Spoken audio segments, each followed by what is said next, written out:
રાજ્યમાં આભમાંથી વરસશે અગન વર્ષા આગાહી કરી છે રાજ્યના હવામાન વિભાગે। હવામાન વિભાગે રાજ્યભરમાં 4 દિવસ ગરમીને લઈ હીટવેવની આગાહી કરી છે। કચ્છ, સૌરાષ્ટ્ર અને ઉત્તર ગુજરાતમાં ગરમીનું યલો એલર્ટ જારી કરાયું છે। 4 દિવસ દરમિયાન મહત્તમ તાપમાનનો પારો 2 થી 3 ડિગ્રી વધવાની શક્યતા છે। અમદાવાદમાં તો ગરમીનો પારો 45 ડિગ્રીને પાર જાય તેવી શક્યતા વ્યક્ત કરાઈ છે।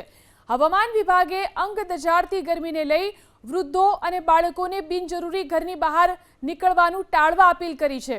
તો શહેરમાં જાહેર સ્થળોએ આકરી ગરમીથી રાહત માટે ઓઆરએસ સહિતની વ્યવસ્થાઓ કરવાની તાકીદ કરાઈ છે।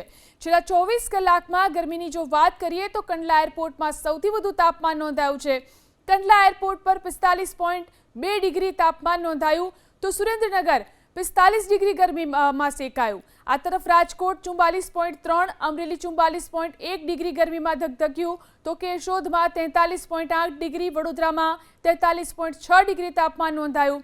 ભુજમાં 43.3 અને પાટનગર ગાંધીનગરમાં 42.9 ડિગ્રી ગરમી નોંધાઈ। આ તરફ અમદાવાદમાં પણ 43.3 ડિગ્રી તાપમાન નોંધાયું છે।